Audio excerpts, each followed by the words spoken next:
Well, good morning, everyone. I'm Morton Blackwell, president of the Leadership Institute. It is my pleasure to welcome you to this, our August Wednesday Wake Up Club breakfast. We live in interesting times. There's been a lot of discussion about Russian involvement in our elections. The Washington Times today has a front page story about a Russian's involvement in our process. The headline says, Russian nationals surprised to be on voter rolls in San Francisco. A Russian national or any other non-citizen can easily influence the U.S. election by simply registering to vote in California.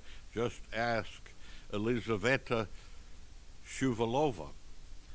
She said she didn't even know her name was added to the San Francisco voter rolls in 2012 when she was a 21-year-old Russian citizen living legally in the U.S., but of course ineligible to vote. Quote, I've never registered for anything in my entire life, she said. She became a citizen early last year. She said about her past registration in San Francisco, this is news to me. The Washington Times obtained a San Francisco County voter log that detailed Ms. Shuvalova's registration history and presented the documents to her. It showed she signed up as a Democrat in July 2012 and that her registration was canceled in May 2016 after she told election officials she wasn't a citizen. However, her registration, this time as a Republican, was reactivated without her having anything to do with it in March 2017. She says, this is a shocker to me. It's like identity fraud. Well, this didn't happen just coincidentally and out of the blue, and there's no question that voting integrity is extraordinarily important, and my wife was an officer of a voting integrity project for a long time, and it's a serious thing. I encourage you all to live tweet today's event. Our hashtag is on the screen. In 2018, the Leadership Institute has thus far trained 5,922 students in 212 separate trainings, representing 40 of our 47 types of training schools. And on July 14th, the Leadership Institute graduated our 200,000th student.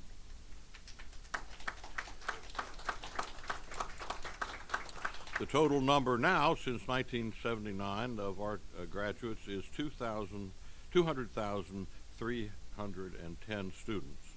You have before you on the table that goldenrod sheet of paper, which has upcoming schools listed on it. I urge you to take a moment to review those schools, consider attending one of them, or sending a friend to a training. And now, to lead us in, offer an invocation, lead us in the Pledge of Allegiance, I present Frances Floresca. She is from Salt Lake City. She's currently the grassroots training intern at the Leadership Institute. Previously, she interned with the Heritage Foundation and the Utah chapter of Americans for Prosperity.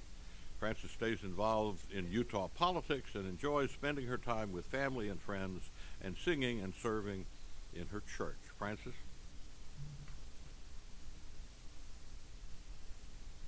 Whoops. She's not here. Frances, here you are. Oh, all right. I've just given you a wonderful introduction, Frances. You're on now to lead us in an invocation and the pledge.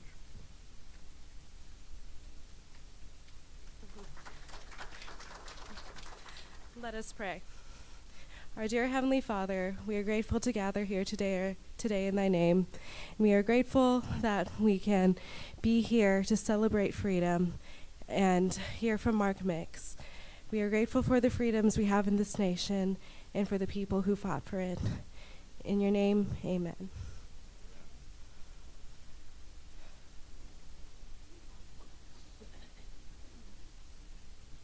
I pledge allegiance to the flag of the United States of America and to the republic for which it stands, one nation under God, indivisible, with liberty and justice for all.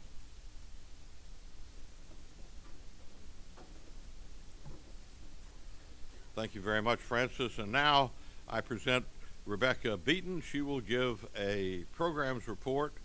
Rebecca came to the Leadership Institute after graduating from Thomas Edison State University with a Bachelor of Science in Organizational Leadership.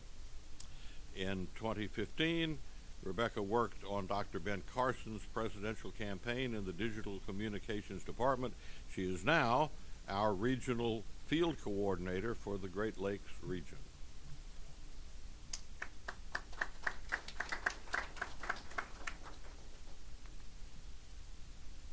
Thank you, Morton. Good morning, everyone. It's an honor to give the programs report for my department, Campus Leadership Program. I'm a little biased, but it's one of my favorite departments. So CLP staff spent the past 2 weeks training 47 potential field rep candidates for the 2018 Fall Field Program. After an intense process, CLP staff assigned regions to 20 fall field reps.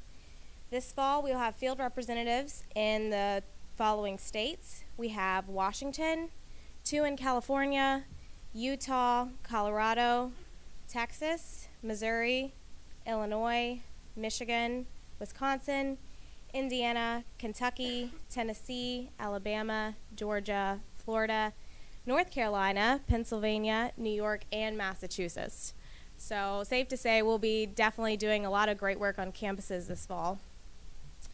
One of our most exciting projects is the Normandy Coalition. The Campus Leadership Program has been heading up an alliance of about 30 partner organizations that we call the Normandy Coalition. The goal of the coalition is to protect the free speech of conservative and libertarian students on campus. Safe to say it's been a wild success. With support from the Normandy Coalition, student-led public programs have led to 20 conservative victories or campus policy changes, the arrest of 15 anti-free speech protesters, of whom 7 were charged for their attempts to suppress the speech of conservative students, the termination or suspension of 5 college or university faculty or staff members, and 15 lawsuits filed to protect the freedom of speech for conservative and libertarian students. By the end of the 2017-2018 school year, the coalition has hosted 2,806 conservative speaker events on 443 campuses in all 50 states. We are looking forward to continuing the fight for freedom this fall on campuses across the U.S. Thank you. Thanks, Rebecca.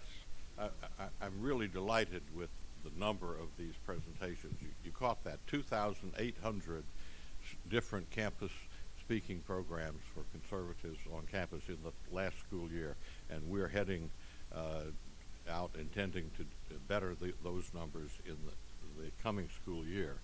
And it's due only to the generous and dependable support of our donors that the Leadership Institute can train and deploy such great activists through our field representative program. And now, this is something, we're about to see something that I never did in my life,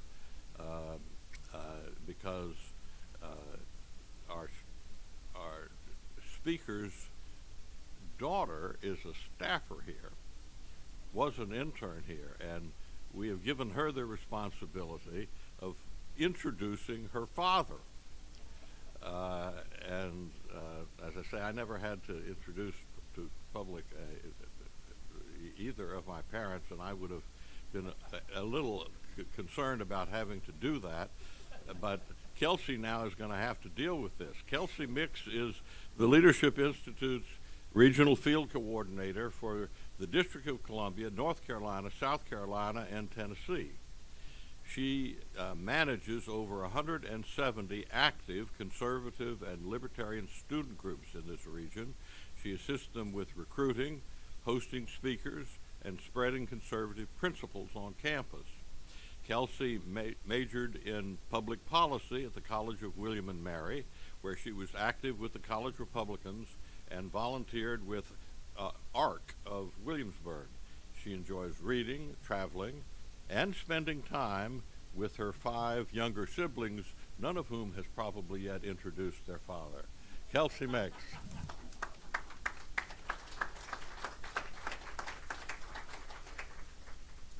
Thank you, Morton. Good morning, all. I apologize in advance. I've been a bit under the weather, but I'm really excited to be here. This morning, I have the great honor of introducing my father, our next speaker. Beyond his accomplishments just in the world of politics, I am really lucky just to call him my dad. I had a firsthand look, and I am continuing to have a firsthand look at what dedication and passion look like, both in the workplace and at home.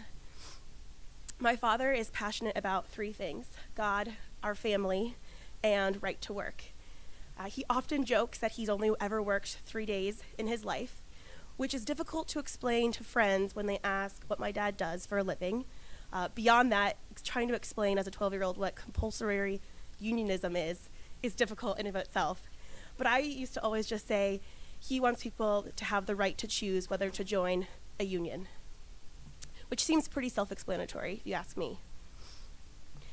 In terms of Janice and the culmination of all the cases building up to that case, I've actually been able to see what true success and dedication looks like in politics. And that's been a real pleasure, both for me and my siblings.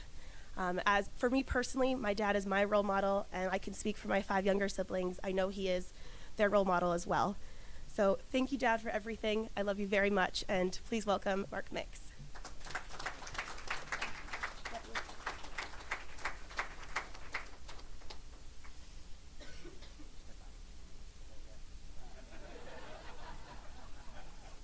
That's indeed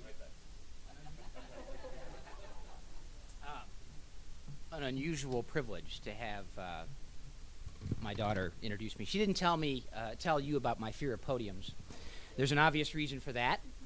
Most podiums I can't see over the top of. So I've already worked out an arrangement that I'm going to stand beside the podium so that won't hinder me in any way of delivering an important message about liberty.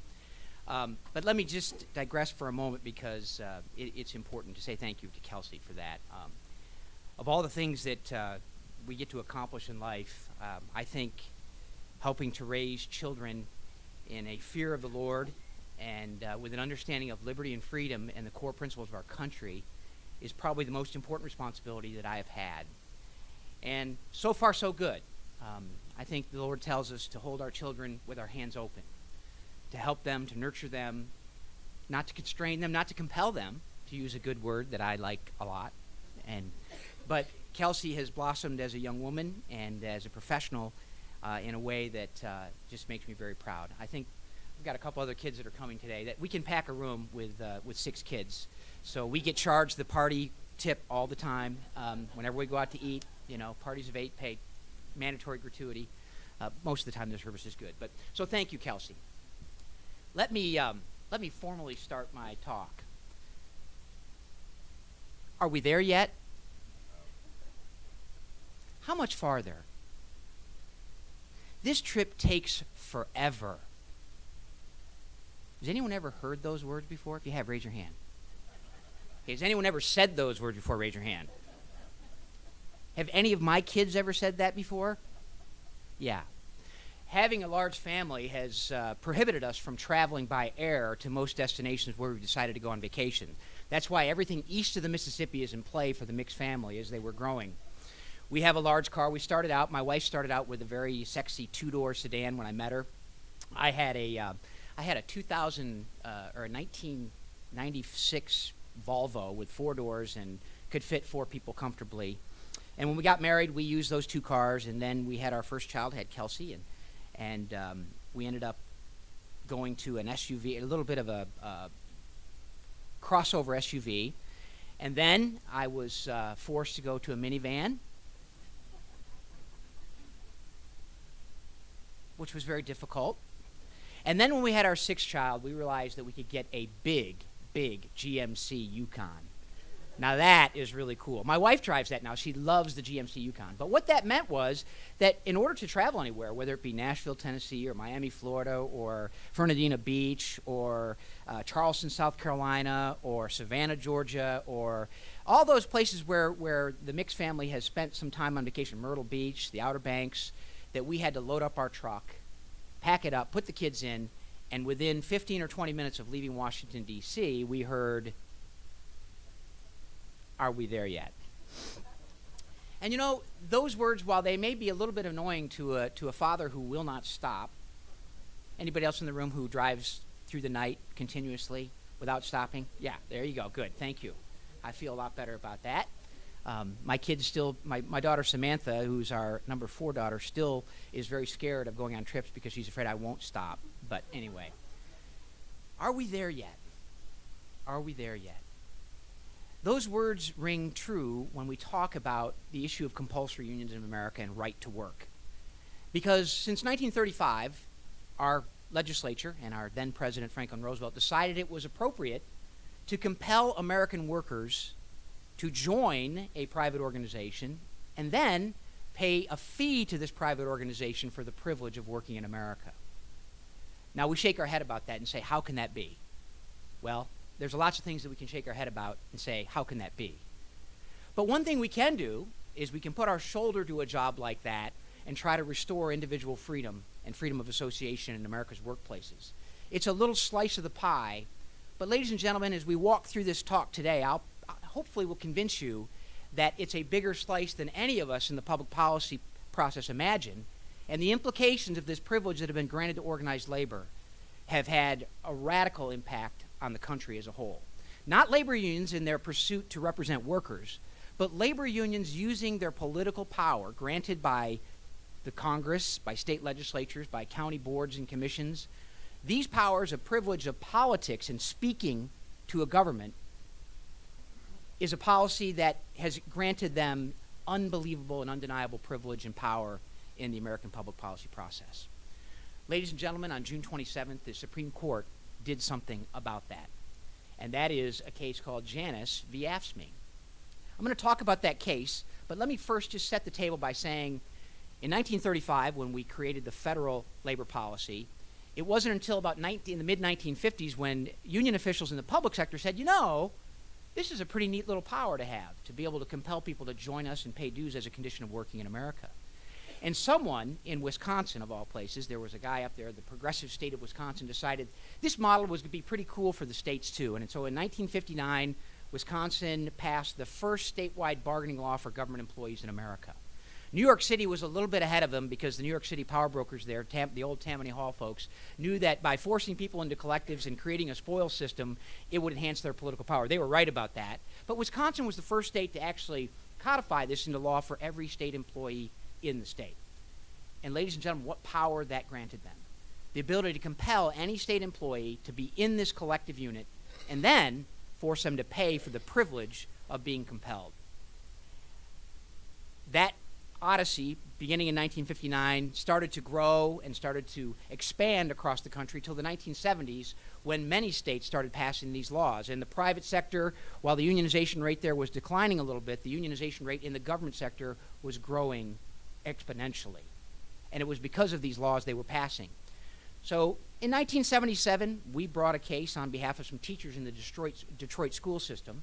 It was a case called ABOOD, A-B-B-O-D, ABOOD, where we asked the United States Supreme Court to decide whether or not it was appropriate for a worker to be compelled to join a private organization, have money extracted from their paycheck as a condition of their employment, and have that money used for political purposes. Well, at the time, it was kind of a novel case. It was the first time since the growth of the public sector union structure had gotten to a point where it was noticeable. People were starting to notice what was happening in cities like New York City, where the financial condition was deteriorating and things were happening. People paid attention to this idea of monopoly unionism in the public sector. In fact, it was Franklin Roosevelt who, when he got a letter from a union official saying, you know, you're going to do this in the private sector, why don't you do it in the public sector? And Franklin Roosevelt said it would be unthinkable that we would unionize the government. It's a totally different system than the private sector. That was Roosevelt. He was on our side on that one. So we bring this case and we go to the Supreme Court and we let them know that our plaintiffs in this case, coming out of Michigan, the Detroit School Board, we sued them, and we said these workers were compelled to pay for politics which they disagreed with. And the Supreme Court looked at it and said, you know, you're probably right about this. The idea that we can force someone to have money taken out of their paycheck to be used for overt political campaigns, for causes and ideals that they don't believe in, is wrong. We can't do that. So the court, like Solomon, decided to split the baby. They said, we can't force these people to pay for overt politics, but we certainly can allow the unions to conduct their business and allow them to continue to compel workers to pay a fee as a condition of working for their own government. So from 1977 till June 27th in 2018, the fight to free public sector workers from this compulsory power of union officials has been waged by the National Right to Work Legal Defense Foundation. The folks, many of you may have known Reed Larson. Remember Reed Larson founded the Right to Work Foundation in 1968, primarily to litigate issues like this and take cases from inception on behalf of one individual to the highest court in the land. What a beautiful story that is, ladies and gentlemen. An individual with the courage to stand up and with an organization like the Right to Work Foundation behind them can litigate a case and get their day at the highest court in the land. There's something really romantic about that. There's something American about that. And there's something that just warms our hearts in the sense that this system does work. It's the best system that's ever been created, where we can have justice because of the courage of one individual. The foundation was predicated on that idea, and since 1968, we've been in front of the highest court in the land 18 times on behalf of workers. But probably the biggest case we've ever litigated was won on June 27th of this year, and that was Janus v. AFSCME. That case comes after the Abood case in 1977, the Leonard case of 1986, the Hudson case of 1990, the Davenport case of 2007, the Knox case of 2012, the Harris case of 2014, the Friedrichs case of 2016, and now the Janus case of 2018.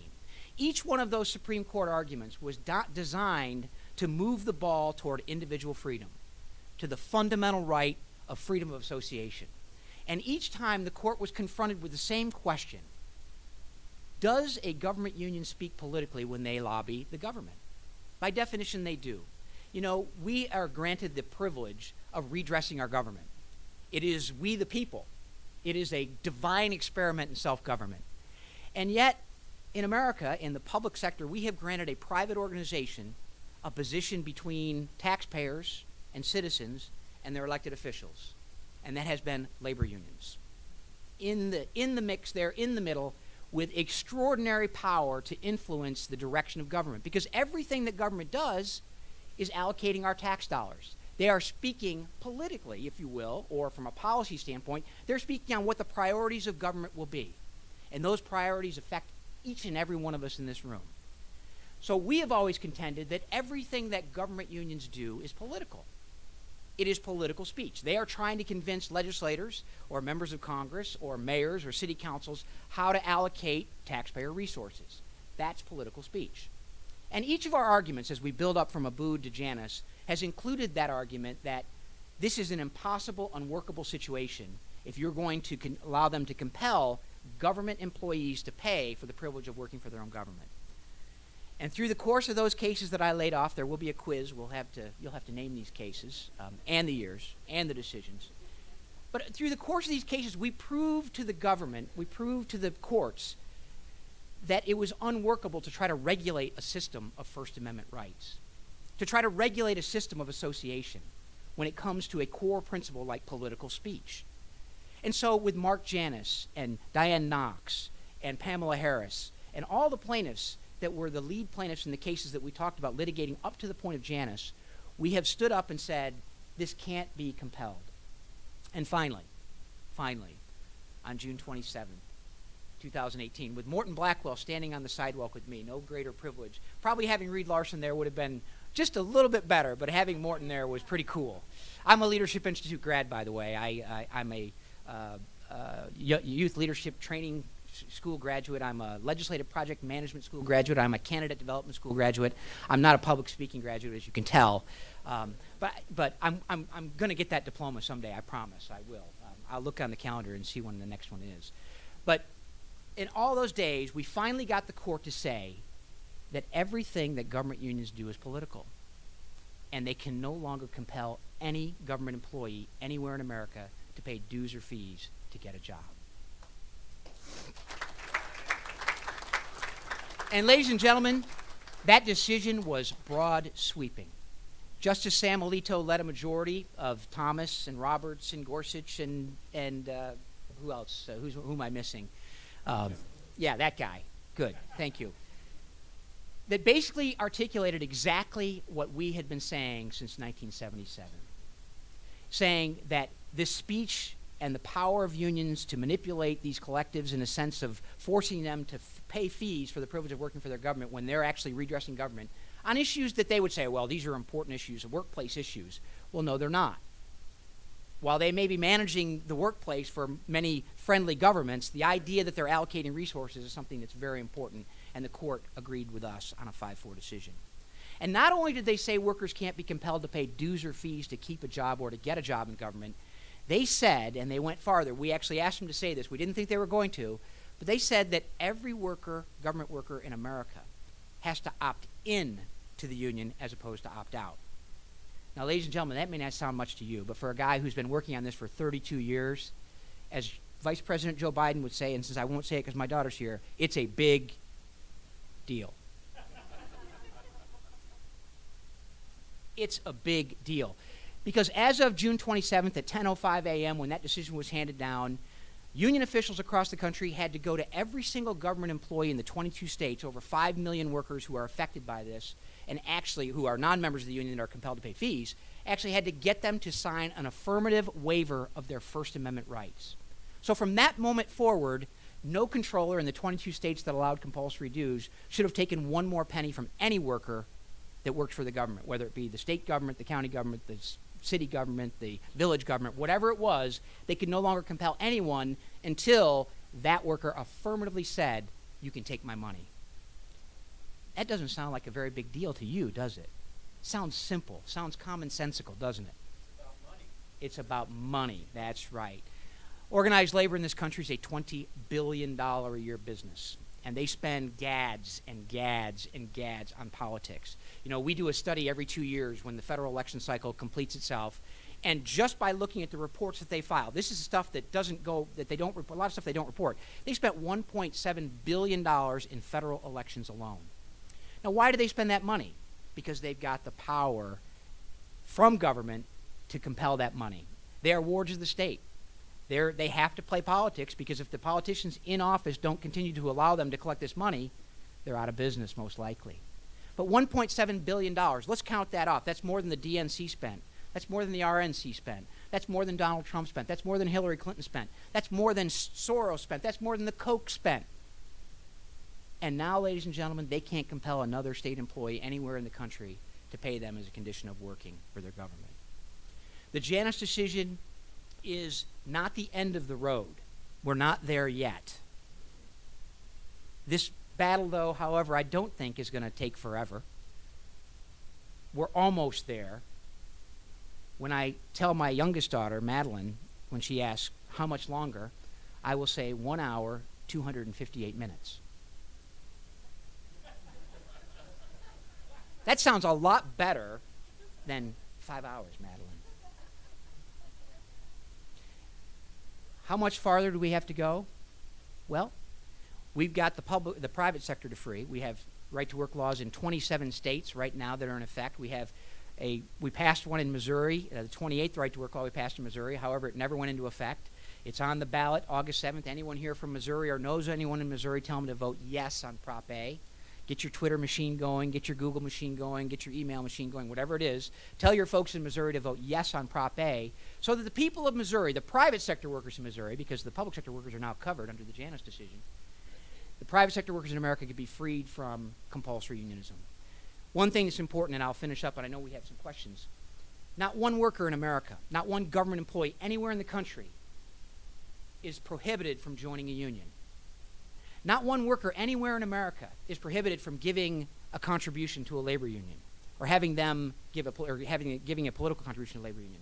Not one worker in America is prohibited from giving their entire paycheck to a union if they choose to do so. If they choose to do so. if they choose to do so. Are we there yet? Not quite. There's still more work to do. But my gosh, we're better than halfway. And as we drive home to New York to my mother's house, there's a sign on the road. It's a sign. My mother's name, her maiden name was Snyder. Her married name is Chapman. My name's mixed. Don't ask. It's confusing. It's a whole nother lecture. But Kelsey knows the story, but no reason for you to know that. But there's a sign that turns out it is the halfway point between our house in Fairfax City and my mom's house in Alfred, New York. And it's Chapman County, Snyder County change. And when I get past that sign, those milestones, those mile markers, it's no longer a sense of the clock. It's a sense of seeing the next milestone. And for Right to Work and for the people that defend individual freedom in the workplace, we are now on a journey that has milestones and markers, and Janice is one of them. And we are way better than halfway on ending compulsory unions in America once and for all. That's our mission. That's our goal. And with the courage of people like Mark Janice and the support of individuals like you and literally 80% of Americans who believe it's wrong to force a worker to pay dues to get or keep a job in America, we will win this battle. And we will finally end the trip, and Samantha will be able to go to the bathroom. Thank you for the opportunity to speak with you about this case. I think we're going to take some questions. Yeah.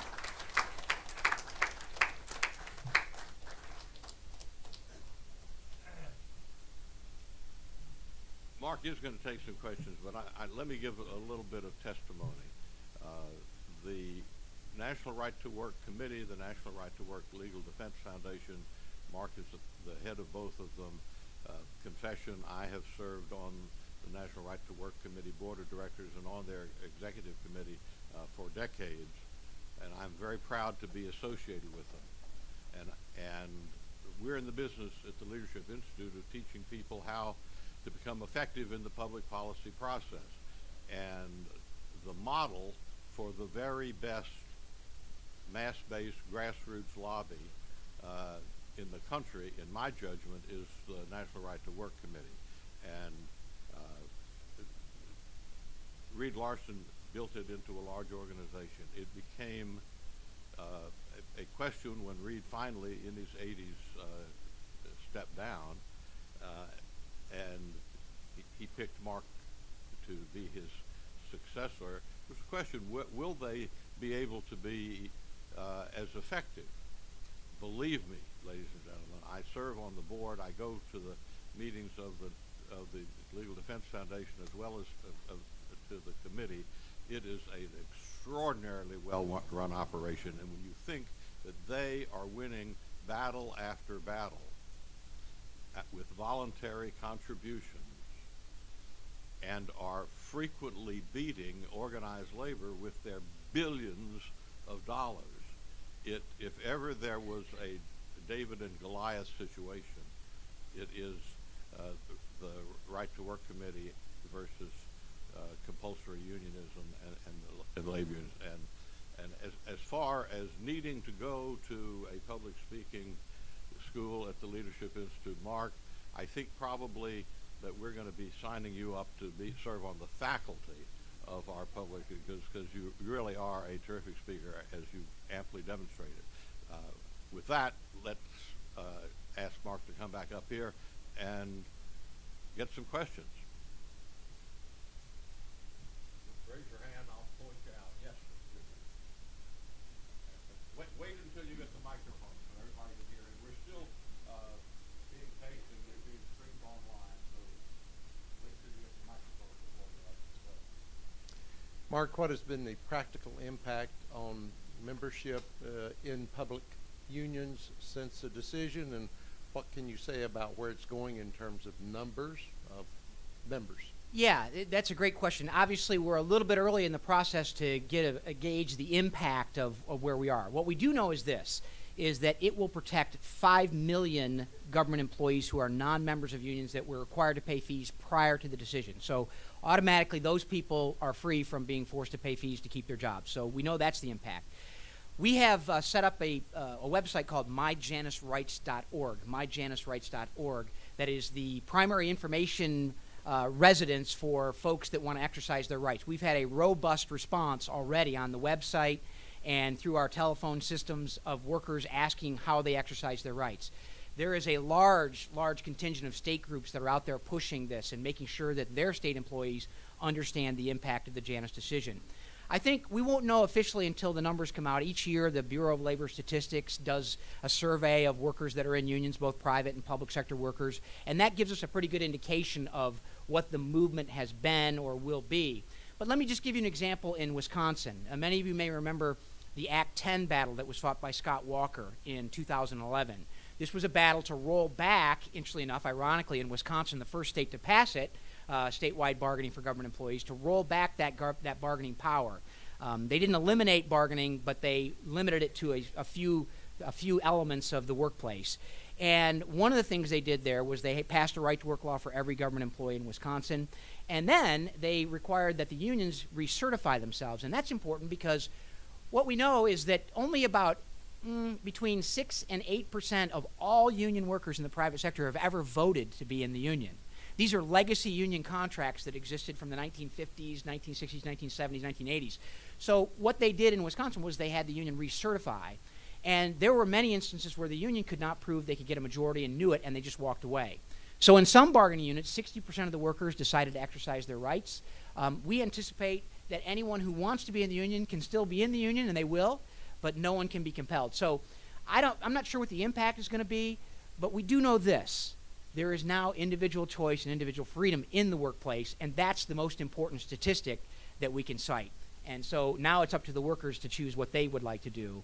But we'll have a report probably in a year. Now, if you listen to the AFL-CIO and the NEA and the American Federation of Teachers and all those government unions that have relied on this privilege for years and years and years and years and years and years and years, they will say it's the end of the world for them. Well, if they choose not to change their business model and sell a product to the workers they claim to represent, then it might be. But if they go out there and do what they say they're going to do and represent workers and amplify their voice in the workplace and provide services, they'll be just fine.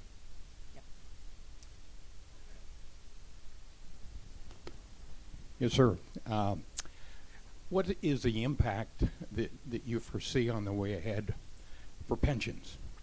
Now, I recently saw a chart and showed the deficits that the American taxpayer basically are going to have to pick up because of the unions that have mismanaged their money, that put their money into politics and invested it politically, unwisely, possibly corruptly.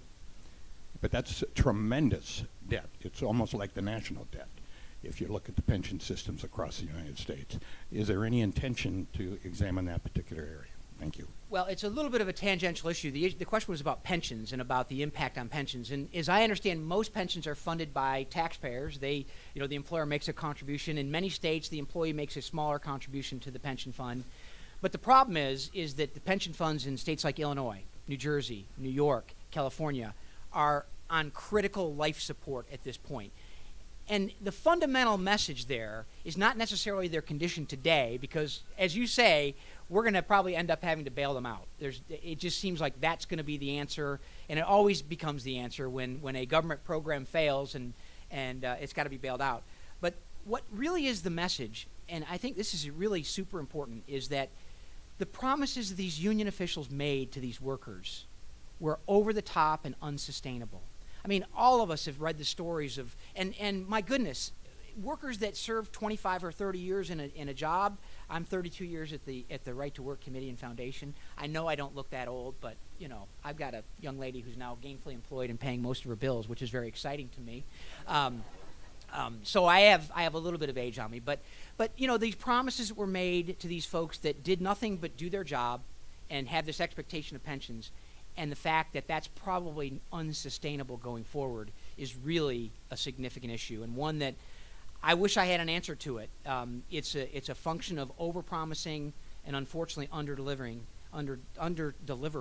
and it's unsustainable. It's much like our Social Security system. I mean, a system designed as an upside-down pyramid with 32 workers at the top and one at the bottom has now turned into a triangle with 30 pensioners and one person supporting them. I think we're down to like 3-to-1 ratios on pensions and funding in Social Security.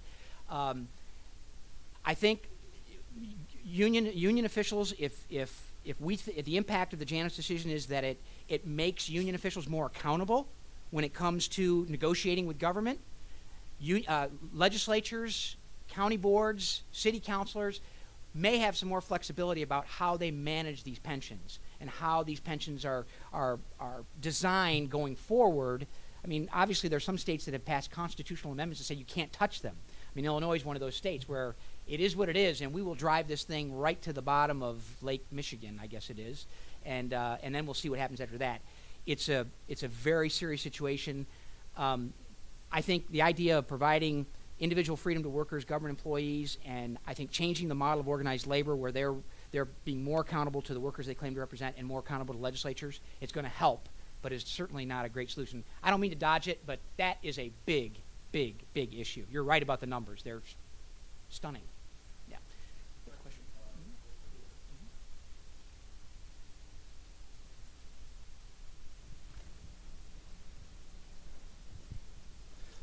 Thanks, Mark. My name's Arnie Dupuy. My question is, what's the next Janus? What kind of litigation, legislation are you looking at now that you're tracking that we can identify and follow along with you? Thank you for that question. I missed that in my remarks. We had another victory in the Supreme Court the day after Janus. After they decided the Janus case, they decided two cases that the final day of the term. They went into conference and they issued orders that were released on Thursday, the 28th of June. And one of the orders they released was in a case called Riffey v. Rauner. Rauner, you may recognize that name. He is the governor of the state of Illinois, Bruce Rauner. And that is a case litigated by the National Right to Work Legal Defense Foundation. I'm supposed to ring a bell there. And actually, we won another case that day, the next day in the Supreme Court, because we had been arguing in a case we won back in 2014, a case called Harris v. Quinn. We represented 8 moms who were taking care of their own children, developmentally disabled adult children who were Medicaid recipients in their own home. And back in 2001, 2002, then Governor Rod Blagojevich, who is still in public housing today, he signed an executive order allowing the Service Employees International Union to skim about $800 a year from these Medicaid stipends that were going to the recipients to provide for their care. We litigated that case in 2014 and said, this is outrageous, you can't take this money, this is forced speech. We won that case at the Supreme Court. And one of the questions that came out of that was, okay, and it's interesting, the Seventh Circuit said that we can't anticipate that you oppose forced unionism unless you specifically tell us you do. So on behalf of all the home health care providers in Illinois, we filed a class action lawsuit and the plaintiffs in the Harris case are the same plaintiffs in the Riffey case. And we said, you know what, these people were never employees, they shouldn't have the money taken out, you got to give the money back to them. And the Seventh Circuit Court of Appeals said, no, we disagree. We can't assume that they're opposed to forced unionism because they didn't affirmatively say they weren't. Well, Janus plays that completely on its head. And so what they did in Riffey v. Rauner is they granted our petition for certiorari, which is our asking the court to hear the case. They vacated the Seventh Circuit Court of Appeals decision, and they remanded it and said, hear this case now under the Janus Doctrine, which means, if it works out, we will have the Service Employees International Union rebate almost $35 million back to those Medicare providers in the state of Illinois. It gets better. There's a case in the Ninth Circuit called Hamidi. Do you think we're going to win in the Ninth Circuit? Or wait, hang on. Do you think we would have won in the Ninth Circuit? No, that's right. Are we there yet? No, we're a long way away from there yet. But in the Ninth Circuit, we have a case that's already been certified as a class action. 40,000 state employees are in the class. And this case comes from a Supreme Court victory we won in 2012 called Knox versus SEIU, Local 1000. And that case basically said that what happened there was the union instructed the controller of the state of California to take $60 out of every state employee's paycheck 3 times in 1 year for $180, and they would use it for what they called internally a political fight-back fund. They were trying to stop then-Governor Arnold Schwarzenegger's ballot initiatives to limit the power of unions in California. Well, $180 from everybody, every state employee in California is a big pot of money. They beat Governor Schwarzenegger. He capitulated. He's a weak guy. He's a girly man. Did I say that? No, I didn't. Boy, he'll probably come after me.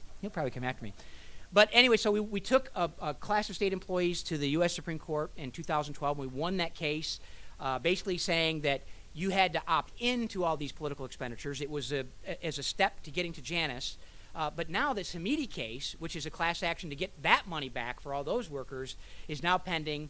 We filed what's called a 28J letter. Any lawyers in the classroom here today? No. Good. That's great. This is a great environment. I'm not one either. So we filed a letter there saying, decide Hamidi in the context of Janus. We believe that case is worth $100 million from that union back to those state employees. So the litigation that's going forward is, one, helping workers exercise their rights and finding a way to stop the kind of workarounds that union officials are already setting up. You know, if you're a state employee in the state of New York, you've got to sit in a mandatory orientation before you can accept your job, instructed by guess who? The labor union of the bargaining unit where you're going to be. Mandatory orientation. And of course, in mandatory orientation comes a stack of papers. Anyone ever refinanced your home loan? Did you read the paperwork? Come on. You didn't read it. You initialed it, but you didn't read it. Yeah. Well, that's what's up for workers now. They're going to try to find a way to get them to, quote, affirmatively waive their First Amendment rights and get them in. There'll be lots of residual litigation. But the good news is, I think the Janus decision gets this compulsory unions and privilege funneling into a canyon where we're now kind of working, we have the advantageous position. It used to be that we were defending against a privilege that we thought we couldn't win, and now we're basically on the offense, and it's up to the unions to make sure they can get people to opt in as opposed to getting us to opt out. So there'll be litigation about how they do it, these workarounds that they're establishing. There'll also be litigation about the window periods. They're saying, yeah, you can get out, but you have to do it within a 5-hour period between the 2 blue moons of a harvest. And you have to do it with your ID at the union hall. Otherwise, it's no good. And unfortunately, even though you say no once under a current regime, you have to say it again and again and again. It doesn't last. So we've got litigation. We've actually got a petition at the Supreme Court that will be heard probably in September 28th when they come back to conference that deals with this notion of opting out, meaning when I say no, that means no until I say yes. And in the private sector, we've lost that case again and again. Union officials can say, well, you missed the deadline, and then you got to wait 12 months to do it again, and if you don't do it again, you're still in. So there's lots of litigation that will kind of blossom out of this, but the good news is the platform we're working on is individual worker freedom in the public sector at this point. Yeah. Yeah. We have this thing from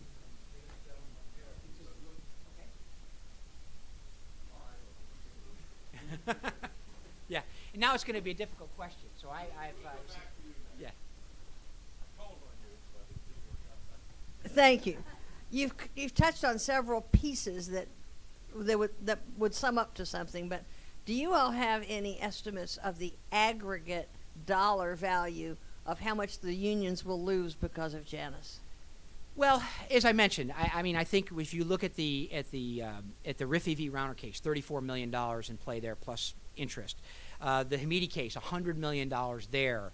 I think the better question to ask is not how much will they lose, is it how much will they be able to maintain? Because ultimately now workers can choose whether or not they want to participate and be involved in this union that's doing all this stuff that they may disagree with. If unions change their business model, I think they'll be just fine. Like the right-to-work states in the private sector. We have 27 states that are in effect. I mean, in Indiana, when we passed the right-to-work law in 2012, union membership actually increased the year afterwards because the unions were out there saying, okay, we've got to now work for this membership. We've got to work for this dues money. We've got to work for this revenue, which is what ordinary small businesses do all the time. They're not so small, but they're a business too. Their product is union dues and revenue. So the monetary aspects of it, I mean, I know if we think politically about it and how they play in the political process, and I touched on that $1.7 billion number in politics, I think that's what sparked the question. I think you'll find that their political activity will be altered. Let's just say it that way. But like the National Right to Work Committee and Foundation, as Morton said, we survive every year on voluntary contributions, and sometimes it's hard, sometimes it's better than others, sometimes it's great, sometimes it's worrisome, nail-biting, but we do it, and we continue to go out there and encourage people to support our program, and they believe that, and they do. So predicting what the unions will lose is not necessarily, I think, anything I'd want to comment on. What can they gain? They can gain voluntary members who, as Samuel Gompers said, the father of the AFL in the United States of America, in 1918, he said, the workers of America here to voluntary institutions. Anything else is a menace to their rights. And the reason why Gompers said that is because the AFL delegates were trying to go to Congress to get them to give them special privileges to force workers. And Gompers knew that the moment that they went to government for privilege and power was the moment they became wards of the government and had to play politics for the remainder of their future because that's where their power was resident. They would lose sight of the workers. We believe that's what's happened to organized labor in this country. They are radicals. I mean, the leaders of the biggest unions in the country, proudly present their Democratic Socialists of America's cards, and their liberal agenda is just something that's out of place, certainly, especially here, but even in America it's out of place. So they have an opportunity to revamp their business model, and I think they'll be just fine if they do that.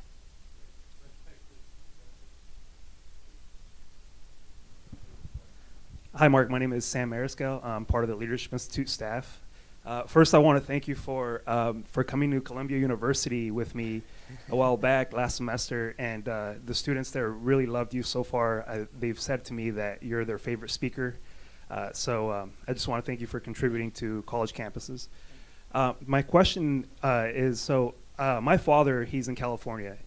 He is a conservative, staunch conservative, but he is a loyal member of the SEIU, and so he's a big union man.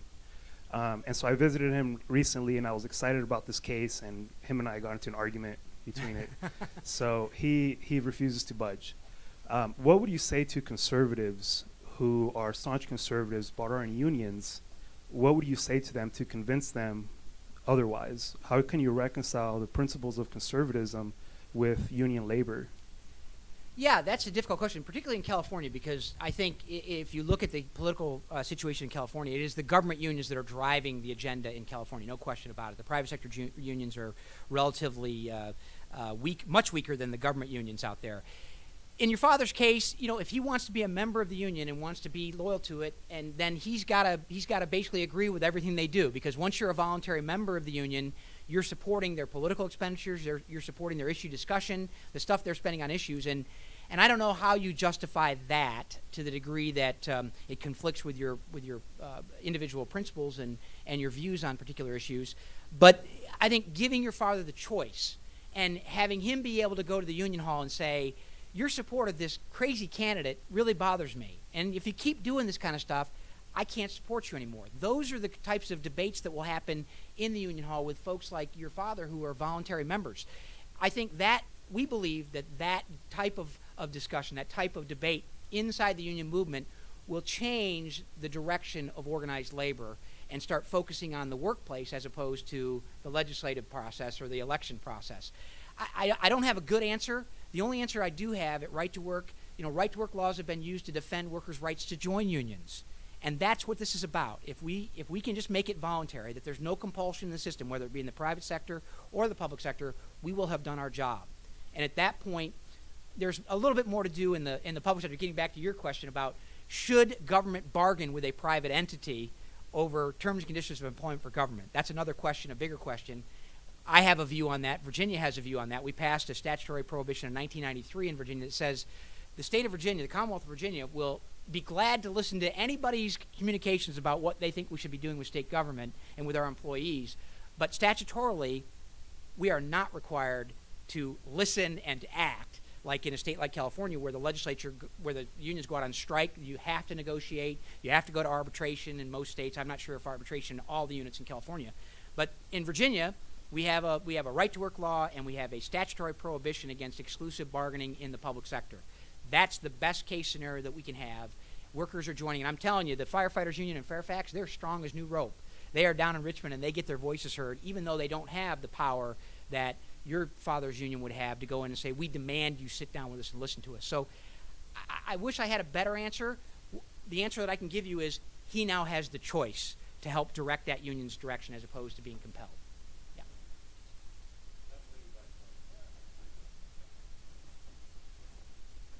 Thank you.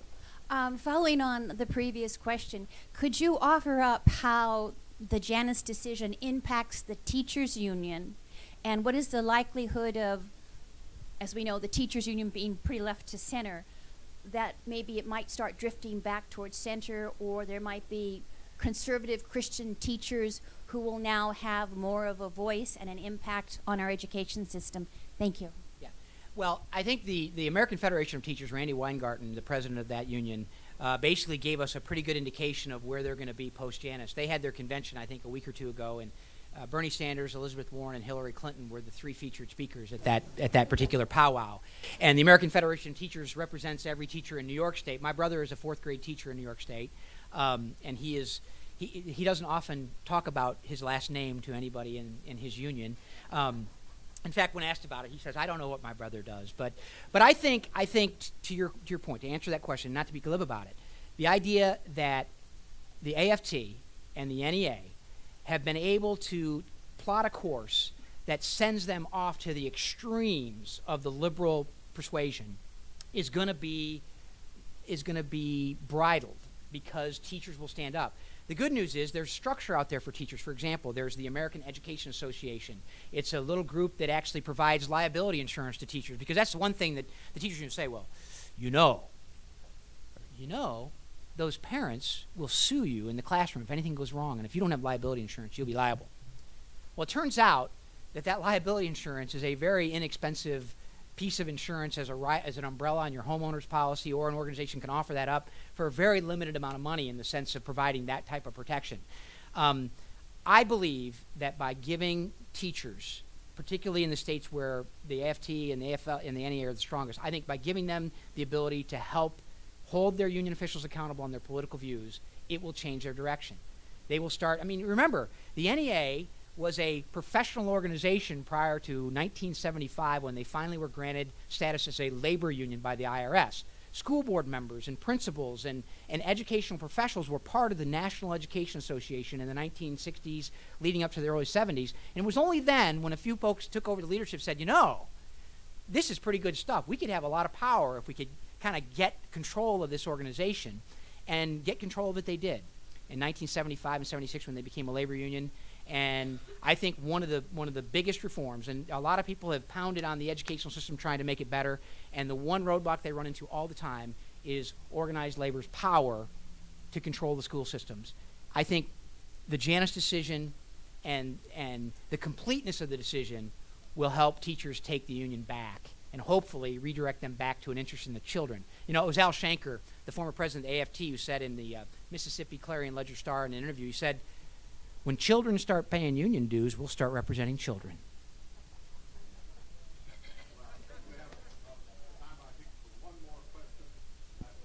Thank you.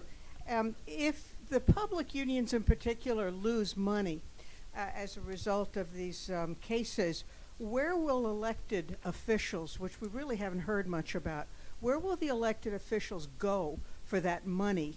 And because who's going to fill that void? And they're going to be looking for money, and if it ain't coming from unions, it's going to have to come from somewhere else.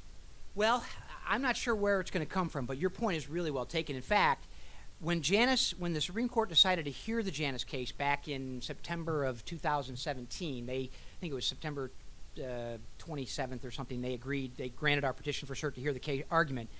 We got some kind of back channel communication from a few of the groups that are funding, using union money to fund political efforts and ideological efforts. And a memo came over the transom. I forget how it came in, but it was a big Democrat group that it costs $100,000 to attend the meetings, and you got to guarantee you're going to give a certain amount of money to this group that they can spend the way they want.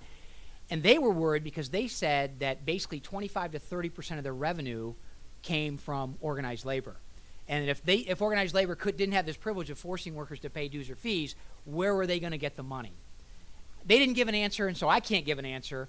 But what they will do like the Leadership Institute does every day, and the Right to Work Committee does every day, and Larry does every day. We'll try to find a way to convince people that the power of our work, the power of our principles and what we stand for is worth investing in. And if folks have to invest in what they're selling, they may have more trouble than they think. So it's up to them to find a way to do it voluntarily, and we won't object. We'll just fight them in anywhere we can. Thank you for the opportunity.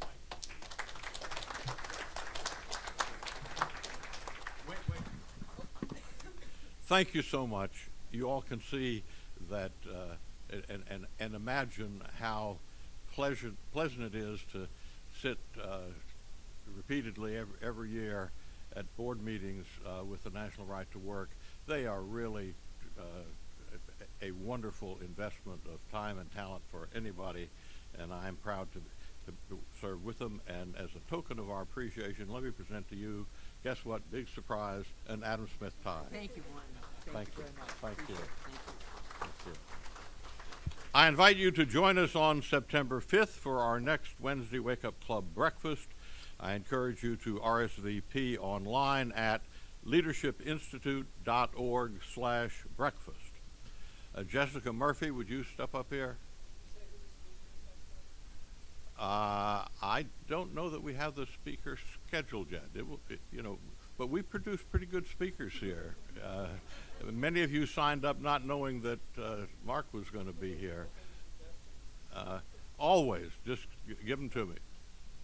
I'm very much open to suggestions. I invite anyone interested in a tour of the Stephen P.J. Wood Building and our Emerson and Dolores Reich Center for Campus Reform. Jessica up here she's a donor relations officer, and she will gladly give you a great tour of the Leadership Institute and will be happy to answer any questions that you might have. Thank you for coming today, and good day.